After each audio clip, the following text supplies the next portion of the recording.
Gostaria de pedir que você abrisse sua Bíblia no nosso texto. É o texto que tem pautado esses nossos estudos nas últimas 2 quartas-feiras. É o texto de Atos, capítulo 2, do versículo 37 a 47. Por favor, abra sua Bíblia ali. Atos, capítulo 2, versículo 37 a 47. O início da igreja. A igreja nascendo. E já nascendo tão poderosa, já nascendo com 3.000 almas convertidas, já nascendo com 3.000 pessoas vivendo a dinâmica da igreja, não da igreja perfeita, porque a igreja perfeita é a celestial e é aquela do céu, aquela que iremos compartilhar, experimentar nos céus juntamente com o nosso Cristo, mas uma igreja exemplo, uma igreja que, através desse texto do capítulo 2 de Atos, tem a nos mostrar como exemplo de igreja, como padrão avaliativo de igreja. Então, capítulo 2, versículo 37 a 47. Eu estou lendo na nova versão transformadora, na NVT, e ela diz assim, as palavras, ou seja, as palavras de Pedro, aquela primeira pregação de Pedro, as palavras partiram o coração dos que ouviam, ela foi impactante. E eles perguntaram a Pedro e aos outros apóstolos, irmãos, o que devemos fazer?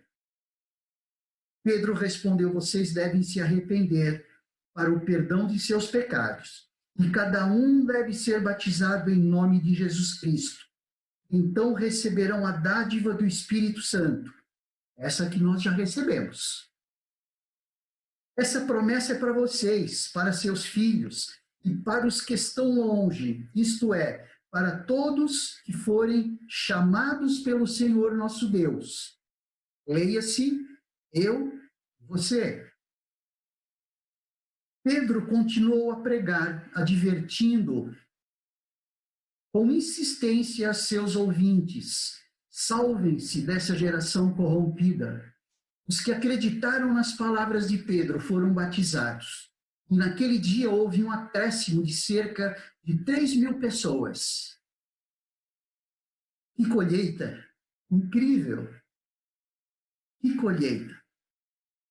Todos esses que haviam se convertido se dedicavam de coração ao ensino dos apóstolos. Isso chama-se discipulado. Dedicavam-se de coração à comunhão, ao partir do pão e à oração. Havia em todos eles um profundo temor, e os apóstolos realizavam muitos sinais e maravilhas. Os que criam se reuniam num só lugar e compartilhavam tudo o que possuíam. Vendiam propriedades e bens e repartiam o dinheiro com os necessitados. Adoravam juntos no templo diariamente. Reuniam-se nos lares para comer e partiam o pão com grande alegria e generosidade. Sempre louvando a Deus e desfrutando a simpatia de todo o povo. E a cada dia o Senhor lhes acrescentava aqueles que iam sendo salvos. E a cada dia lhes acrescentava o Senhor aqueles que iam sendo salvos. Nós vimos nesse texto o retrato de uma igreja que nós precisamos olhar com atenção e entender que o elemento principal aqui é aquele que nós já exploramos.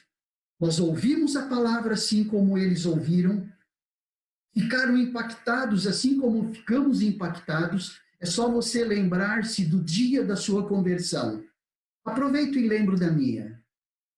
Impacto. E que impacto provocou na minha vida pós-conversão. Depois foram batizados. Depois de batizados, eles estavam juntos. eles se dedicavam ao aprendizado, se dedicavam às doutrinas, ao conteúdo doutrinário.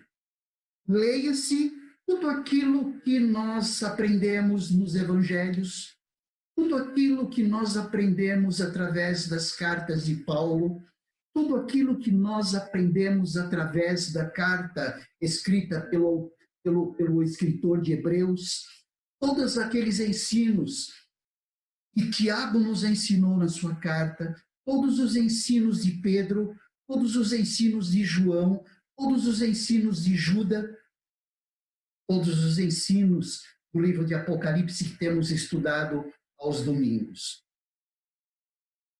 Eles aprendiam, eles estavam juntos. Aqueles que sabiam mais, que conheciam mais, que tinham mais experiência, repassavam essa experiência àqueles que estavam chegando. Algo de destaque aqui que tem a ver com o que nós vimos na quarta-feira passada, está no versículo 39, quando o texto diz: essa promessa é para vocês, para seus filhos e para os que estão longe. Ou seja, nós. Isto é, para todos os que foram chamados pelo Senhor nosso Deus. Nós fomos chamados pelo Senhor nosso Deus. E na quarta-feira passada nós trabalhamos essa ideia do chamado, porque nós fomos escolhidos, sim, mas nós fomos chamados, escolhidos desde a eternidade, como Efésios diz lá no capítulo 1. Mas nós fomos chamados. E o exemplo que nós trabalhamos na quarta-feira passada foi que nós fomos chamados assim como Abraão foi. Abraão estava lá no seu canto, lá em Ur dos Caldeus, cuidando dos seus carneiros, cuidando dos seus rebanhos, cuidando da sua fortuna, junto com os seus, com a sua família, e Deus o chamou de lá. Abraão, vou te mostrar uma terra, vá para lá, vá para a terra que eu te mostrarei. Então, Deus chamou Abraão. E capítulo 12 de Gênesis, nos 3 primeiros versículos, esse texto tão conhecido por nós, diz que Deus dizendo para ele que ele iria ser abençoado e que as famílias da terra seriam abençoadas através dele. Então, Abraão foi chamado.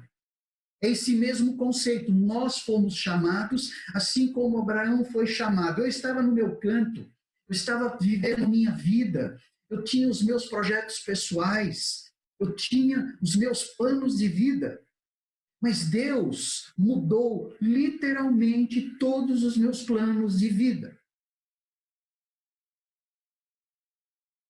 Precisaria gastar pelo menos 1 ou 2 horas só contando para os irmãos o quanto ele mudou os meus planos de vida. Noemi já sabe, ela participou disso também. Mas eu estava longe, não conhecia Deus, tinha os meus conceitos de religião, mas ele me chamou, assim como chamou Abraão.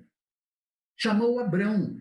Aí depois chamou Abraão, é o mesmo, depois que mudou o nome, quando Abraão foi ordenado oferecer o seu próprio filho, e Deus disse para ele o seguinte, que... Deixa eu pegar o texto aqui.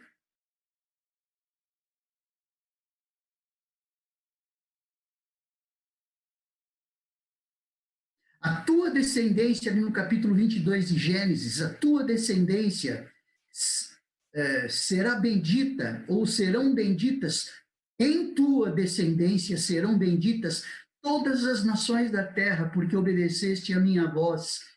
Praticamente esse foi a consolidação do chamado de Abraão, depois que ele provou pela sua fé que ia entregar o seu próprio filho, e Deus consolida esse chamado. Da mesma maneira como muitas vezes ele consolida o nosso chamado, através do exercício de fé. Depois nós vimos como esse chamado aconteceu através de Moisés. Moisés estava lá em Midian, na terra do seu sogro, e Deus o chamou para tirar o seu povo do Egito. Depois dos 430 anos lá, Moisés estava quieto no canto dele, estava fazendo a sua vida.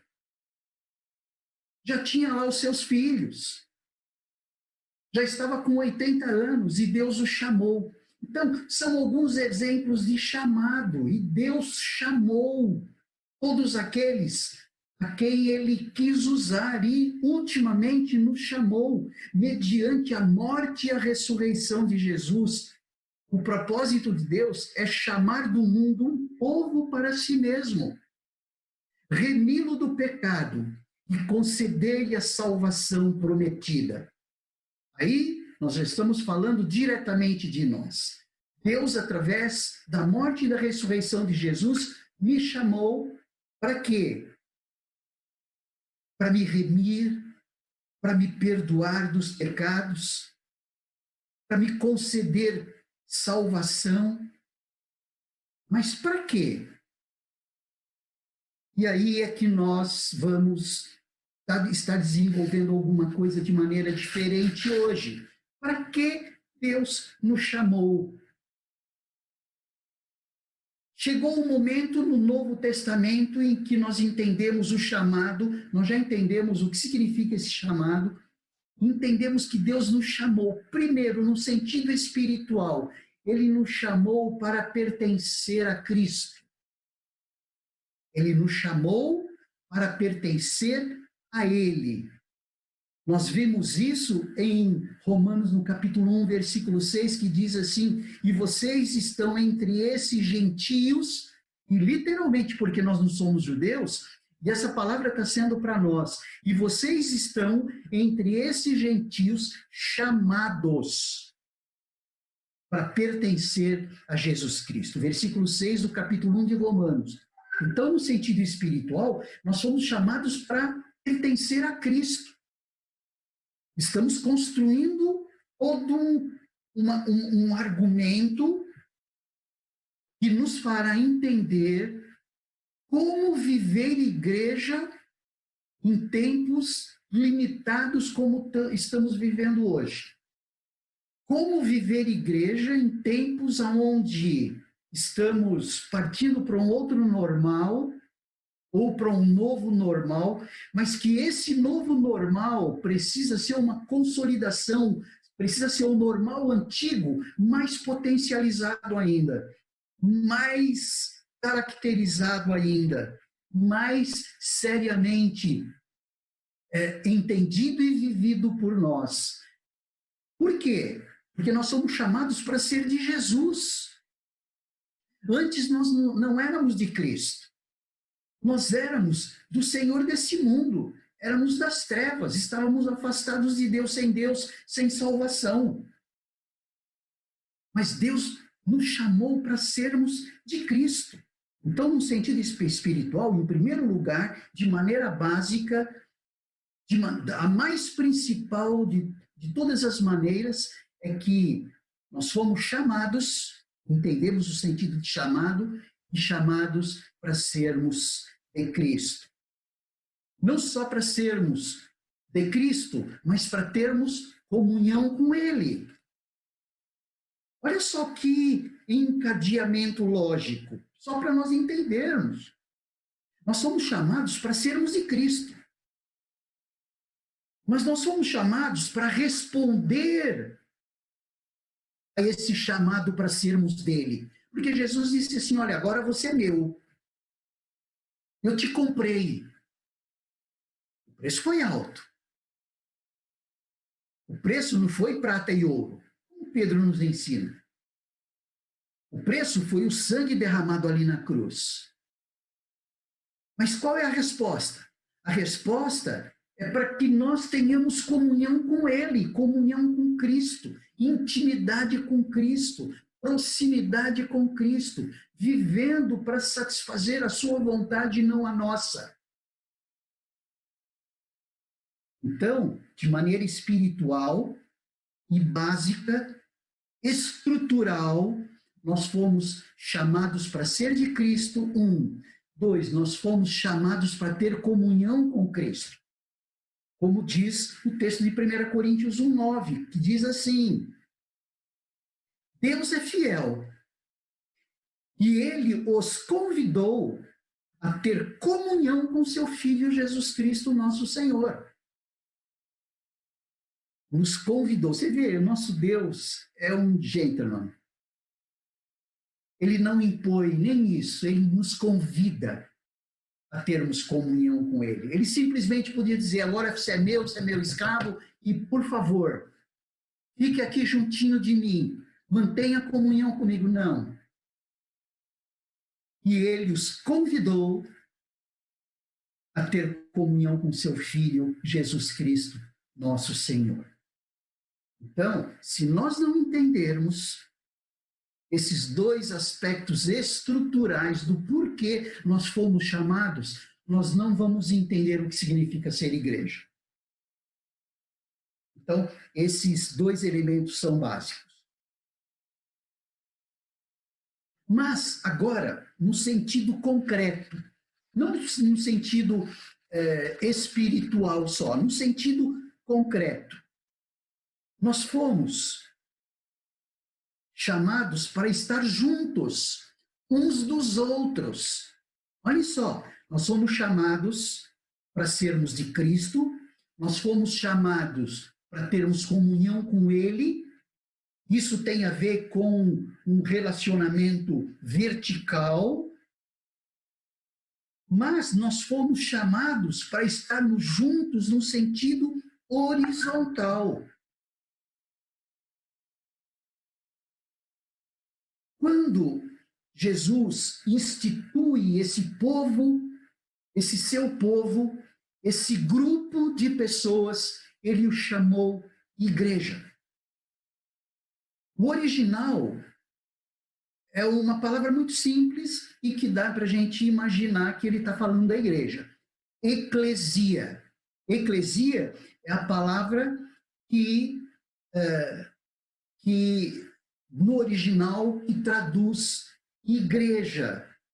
E eclesia significa assembleia.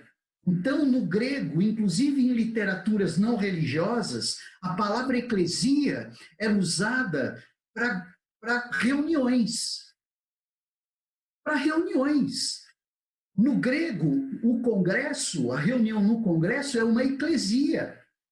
Mas é essa palavra eclesia que é traduzida como igreja, para quê? Para reforçar a reunião.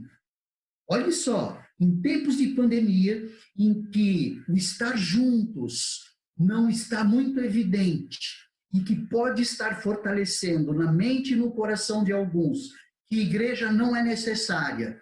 Se igreja não é necessária, ela perde até o valor da sua expressão, porque a expressão significa assembleia, e assembleia significa ajuntamento, e ajuntamento pressupõe reunião.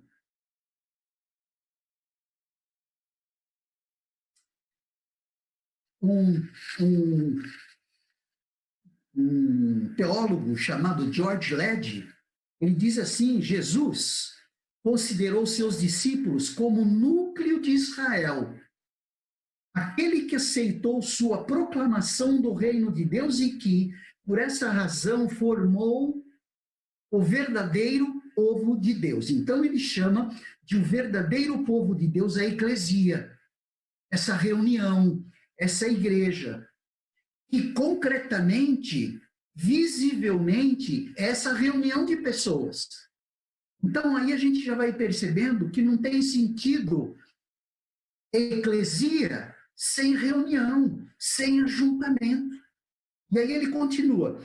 Ele mostrou seu propósito de trazer sua eclesia à existência, a qual reconheceria seu caráter messiânico. Então, a eclesia tem um caráter messiânico e seria o povo do reino.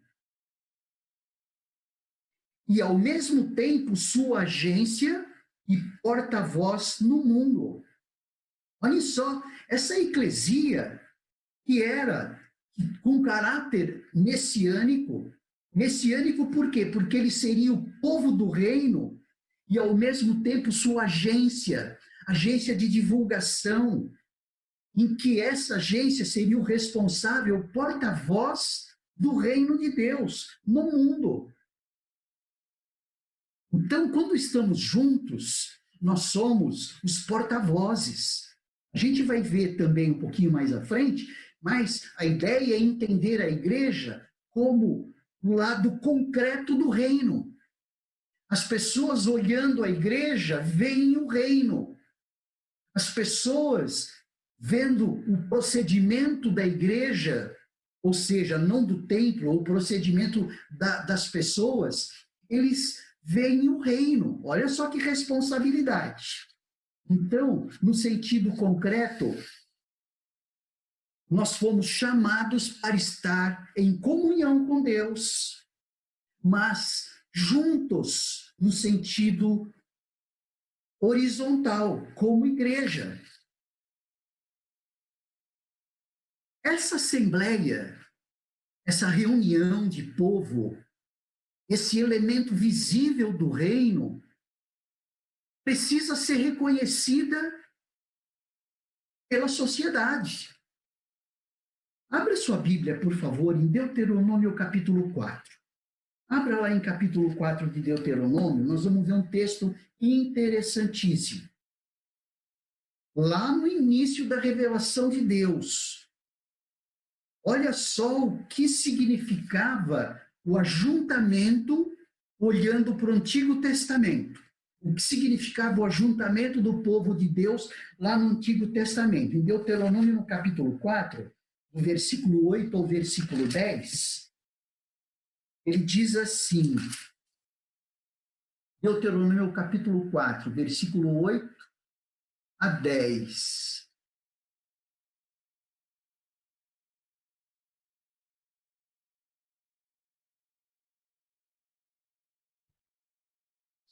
De 6 a 8, perdão, de 6 a 8. De 6 a 8. Estava achando estranho aqui. O texto diz assim, obedeçam-lhe por completo. Era Moisés encorajando Israel, encorajando o povo de Deus à obediência. Mas no versículo 6 a 8 ele diz assim, obedeçam-lhe por completo. E assim demonstrarão sabedoria e inteligência às nações vizinhas. Gente, é de arrepiar. Obedeçam-lhe por completo, e assim demonstrarão sabedoria e inteligência às nações vizinhas. Quando elas ouvirem esses decretos, exclamarão: como é sábio e prudente o povo dessa grande nação! Pois que grande nação tem um Deus tão próximo de si como o Senhor? Nosso Deus está próximo de nós sempre que o invocamos. E que grande nação tem decretos e estatutos tão justos quanto este conjunto de leis que hoje lhes dou. Olha só, gente, como essa assembleia, como essa reunião, como esse povo de Deus, fisicamente instalado, visivelmente visto, um pleonasmo aí, visivelmente visto pelas nações vizinhas, reconhecem a ação de Deus. Então, essa assembleia, pensando na igreja, essa eclesia, ela precisa ser reconhecida também pelas outras nações, pela sociedade. Então, esse texto de Deuteronômio, no capítulo 4, de 6 a 8, é um texto vital para nós entendermos o que significa esse chamado. E mostra como vivermos igreja mesmo em época de pandemia, mesmo em época de pós-pandemia, mesmo em época de novo normal, desqualificando cada vez mais esses tais que negam o valor e a importância da igreja. Nós vimos, por esse texto e por outros no Novo Testamento, como o projeto de revelação de Deus, olha só, fazendo um link com esse ponto que a gente trabalhou agora há pouco aqui, que a Assembleia é a reunião da comunidade reconhecida pelas demais nações. Isso tem a ver com o projeto de revelação de Deus, porque Deus estava se revelando aqui. Desde Gênesis capítulo 1, e de maneira específica, a revelação especial desde Abraão no capítulo 12. O projeto de revelação de Deus passa pela institucionalização do povo de Deus. O que significa institucionalização do povo de Deus? Significa a estruturação de um povo com responsabilidades, com planos, com condições, planos de relacionamento, primeiramente do povo com Deus, e depois com o povo para com seu próprio povo, e depois do povo de Deus em relação às outras nações. Isso chama-se institucionalização do povo de Deus, lá no Antigo Testamento através de Israel e no Novo Testamento através da igreja. Essa institucionalização do Antigo Testamento através do povo de Deus lá e do povo de Deus no Novo, que é a igreja, é um desdobramento do chamado. Olha só como o chamado, ele consolida a base da institucionalização do povo de Deus, da institucionalização da igreja, da estruturação da igreja. Então, precisamos sim do povo reunido, precisamos sim do templo, precisamos sim da ceia, precisamos sim do batismo, precisamos sim do grupo de oração, precisamos sim dos grupos nos lares, precisamos sim dos grupos indo ou de 2 em 2, ou de 3 em 3, ou em grupos maiores, pegar o evangelho na rua. Precisamos sim.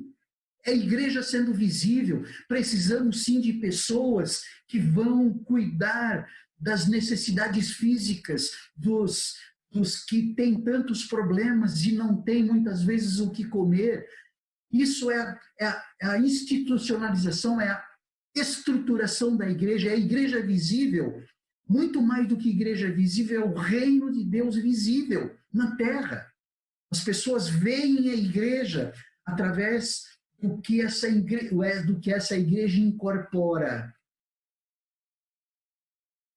A igreja incorpora a palavra de Deus. A igreja é o porta-voz da palavra de Deus, da revelação de Deus. E é isso que essa igreja estruturada faz diante de uma sociedade que cada vez mais desprezam a igreja. Culpa da própria igreja, tá bom? Culpa, muitas vezes, da própria igreja que não cumpre a sua missão. Não tem visão de Deus para a sua obra na terra. Vive para si mesmo, muitas vezes. Um autor chamado Hidauro Campos, Desigrejados, ele tem uma expressão bastante interessante. Ele diz assim: a igreja local, visível e tangível, isso significa visível, se pode ver e pode se tocar, é a expressão corporal do corpo de Cristo, da Igreja Universal. Não estou falando de religião, não estou falando do grupo religioso.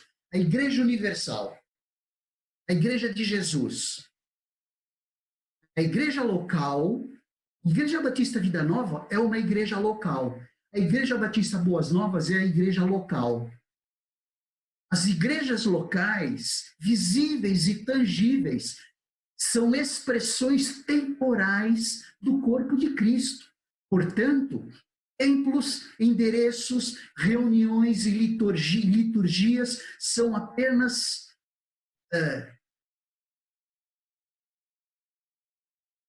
modos temporais ou seja, sinalizadores que permitem a visibilidade da expressão do reino, a igreja. Entre os homens. No caso de Abraão, Deus chama e garante que ele é um território. Lembra quando Deus chamou Abraão? Vai para uma terra que eu te mostrarei. Levou Abraão diretamente para Canaã. E depois de cerca de 800 anos, o povo de Deus, já constituído como um povo, depois de 40 anos de saída do Egito, entra nessa terra e tem a sua divisão elaborada ali por ordem de Deus. Cada tribo com uma área. O que significa isso? Expressão territorial do povo de Deus. Quando Josué faz essa divisão de terras. No Novo Testamento, em Atos, a institucionalização, a estruturação da igreja se faz nesse texto que lemos, no capítulo 2. Especialmente a partir do versículo 37, mas especialmente a partir do versículo 42, em que eles trabalhavam juntos em discipulado, reuniam-se para comunhão, reuniam-se para oração, estavam no templo, estavam nas casas, sempre juntos, comunhão horizontal, institucionalização da igreja. Aliás, viu-se a institucionalização da igreja, a estruturação da igreja, logo depois da ressurreição, da morte de Jesus, antes mesmo da ressurreição, quando os discípulos se esconderam ali no cenáculo. Estruturação da igreja, a igreja formada ali já, com a diferença de que eles não tinham sido batizados com o Espírito Santo, e, aliás, foi o batismo no Espírito Santo e com o Espírito Santo que deu a coragem para eles saírem e mostrar-se como igreja, pregando o evangelho, mostrando a necessidade do arrependimento, salvando vidas, batizando vidas, ensinando vidas e ensinando vidas a viverem ambientes comuns, cuidando uns dos outros. Isso é a estruturação da igreja logo no Antigo, lá no Novo Testamento. Então, nós ficamos por aqui hoje. Mas o que nós vemos é que, em tempos de pandemia, de pós-pandemia, em tempos de novo normal, a igreja precisa, entre aspas, incorporar ainda mais o seu real viés de relacionamento, de comunhão, de estar juntos, de dar visibilidade para o reino, de apresentar para a sociedade, apresentar para as pessoas, sendo porta-voz de Deus, que só Jesus Cristo salva, e só Jesus reconcilia, e só Jesus dá esperança de vida eterna, e só Jesus completa as demandas do coração do homem. Ele busca tanto e de diversas formas, e de tantas formas. Vamos continuar caminhando por aí. Como, por exemplo, nós vamos dar expressão prática à nossa existência como igreja, como agência do reino? Eu gosto muito da definição de que a igreja é uma das agências do reino. A igreja não é o reino é muito mais amplo do que a igreja. Mas a igreja é uma das agências do reino. Como Igreja Batista Vida Nova, nós precisamos dar mais visibilidade do reino às pessoas que estão ao nosso redor. E na próxima quarta-feira nós vamos ver algumas expressões práticas de como fazer isto. Vai passar pela nossa missão, isso vai passar pela visão que temos, que já temos estabelecida, isso vai passar pelos valores que nós defendemos, isso vai passar como nós damos luz a esses valores que defendemos. E só defender valor não significa nada. O que realmente significa é darmos concretude aos valores que nós defendemos. Se um dos valores é o amor, nós precisamos dar concretude a esse valor, amor. E daí para diante. Mas nós continuaremos na próxima quarta-feira esse estudo sobre como ser igreja em tempos, não de pandemia, porque a pandemia, esperamos em Deus, já está passando, mas de pós-pandemia, já estamos retornando no próximo domingo, com um culto só, com todos os cuidados, temerosos, mas, quiçá, tomara que continuemos assim e que nenhum plano de reversão chegue até nós. Que só